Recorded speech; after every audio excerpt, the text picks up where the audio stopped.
mais porte avion bi le 4 mars dafa nekk en direction envers détroit d'Ormuz mais 4 missiles la ko Iran fëgg Abraham Lincoln disparaître na démb télévision Iran information bi waa Iran génnee à une distance de 1000 kilomètres Abraham Lincoln daw na léegi il faut poser ces questions les questions yi ngeen di poser yéen journalistes yi yéen chroniqueurs sénégalais poser leen question ngeen wax américains yi fan la Abraham Lincoln nekk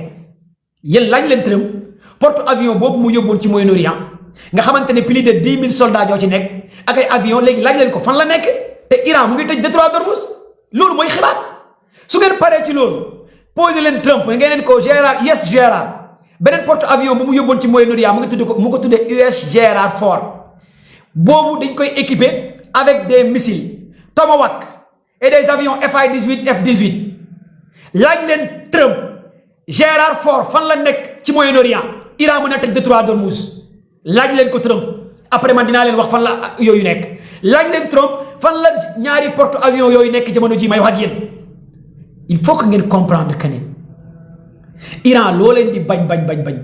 jàppal ne jamono ji ñafal nañ bu baax li nga xamante ne mooy sioniste yi mooy américain yi Iran mu ngi ñafal gars yi ñafal comme ni Ousmane Sonko doon ñafalee fii opposants yi au Sénégal gars yi au Sénégal ni Ousmane Sonko di ñafalee leaders yi politique noonu lay Iran di ñafalee gars yi Ousmane Sonko nu muy ñafalee politiciens sénégalais yi ku sell ki Ousmane Sonko nu muy ñafalee politiciens yi ci courage ci fit noonu lay Iran di ñafalee Israël ak États-Unis mais patriotes yi du ngeen ma jox ay cadeau ay kër les patriotes ana ngeen où sont les patriotes ku sell ki Ousmane Sonko nu muy ñafalee gars yi ci Sénégal gii noonu lay Iran di ñafalee li nga xamante ne mooy Israël ak lii di États-Unis wala patriotes yi kontaanu leen ana patriotes yi da ngeen ma jox ay cadeau ay kër ay fleur Ousmane Sonko nu mu nekkee la guide suprême fii nga xamante ne kenn mënu ci moom dara ku sell ki moom rek la ñuy topp commando baay ku sell ki nu muy ñafalee gars yi ci réew mi ñëpp jaxlu dëmm yi nooxóor yi ku nekk tiit noonu lay Iran di ñafalee gars yi Sonko rek amul arrêt dafay daw kon lii mooy information yi ngeen war a comprendre en un temps de record c'est la vérité les patriotes ah Ousmane ku sell ki la de léegi fii nag dama leen di jox encore beneen xibaar bu am solo boo xamante ne aussi ba léegi Iran la bien vrai que nag États-Unis daaneel na benn navire de guerre iranien li nga xamante ne am na ay marins iraniens yu ci ñàkk seen bakkan yu ci décédé loolu y a pas de souci Iran perte na plus de 187 voix mais Mujtaba Khamenei doomu Ali Khamenei bi ki nga xamante ne moom la ñu rey baayam Ali Khamenei nekkoon fii guide suprême doomam bi moo jël lenge yi Mujtaba Khamenei tey lan la wax ci ajuma bi jumaa mubarak ma wax leen ko léegi nee na tànk gisul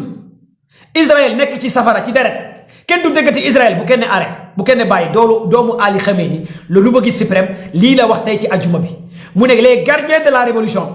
tant que gisuleen Israël nekk ci deret Israël jeex bu kenn bàyyi mooy doomu Ali Khamenei bi nga xamante ne jamono ji mooy xalif général bi ndigal nag jëfe ñun ay taalibe lañ kon Moustapha wax na ndigal ñun dañuy jëfe wax na ndigal ñun dañuy jëfe nee na Israël tant que rasé wuñ Israël bu leen bàyyi lii la doomu Ali Khamenei bi wax naa leen nag merci gars yi les cadeaux les fleurs les cœurs merci gars yi live bi du yàgg tey du ma jël kenn live bi du yàgg vous êtes 7000 personnes sur le live tapote leen gars yi live bi nii tapote leen 30 minutes moo des te information yi ma leen war a jox bëri na 30 minutes moo des tapote leen est-ce que sax du ma kii est-ce que du ma arrêté léegi live bi bu ngeen partagé loo koy arrêté léegi partagé leen mu gaaw ngeen tapote parce que on signale le live te xibaar yi ma leen war a jox nii léegi c'est très important pour ngeen am ko pour ngeen xam ko wax naa leen cure du sang yi ok léegi fii nag dama leen di wax lan mooy plan bi nga xamante ne Trump teg na ko à la dernière minute Trump dafa utiliser ñaari base mooy base américain yi Chypre la Trump dem yóbbu fa des avions B2 américains yi Trump dem na Chypre nag ku ko xam ne base britannique fa la nekk anglais yi français yi ñoom ñëpp nee nañ désormais dañuy utiliser seen base militaire yi pour jàppale lii di États-Unis France ñetti yoon laa wax France ñetti yoon laa wax France frégate navire maritime français bi frégate mu ngi en direction envers Méditerranée français yi nee nañ samedi la war a ñëw ci Méditerranée France ñetti yoon laa la tudd waa Iran nee nañ bés bu ñu gisee lenn luy niroo bëla balaa ci Méditerranée dañu lay lekk drapeau France yéen ko xam man xaw ma ko waa Iran nee nañ bu ñu gisee dara lu xaw a niroog drapeau France xam ngeen drapeau France bi couleur bi man xaw ma ko sax man dama foog ne sax France drapeau bi vert jaune rouge la waa Iran nee nañ bu ñu gisee benn navire dinaa leen yónnee ay fleur parce que xam naa ne seen mbokku français tubaab bi soldats français yi xam naa ne léegi waa Iran dinañ ci lekk ay quelques soldats laa moom dinaa jënd ay fleur teg sama xaritu sénégalais yi nekk ca France xam naa dinaa leen yónnee ay bouquet fleur parce que Iran dinañ lekk ay soldats français du yàgg dinañ coob léegi ay soldats français kon sama xarit yu nekk ca France maa ngi dinaa jënd semaine bi ay bouquet de fleur dajale ko pour ma jox leen ko parce que waa Iran nee nañ ñu ngi xaar Macron ak Frégaram ñu ngi xaar Macron ak ndawtalem Macron nag nee na dina ndawtal waa États-Unis dina jàppale gars yi pare na pour jàppale leen Macron aussi nee na dina utiliser ses bases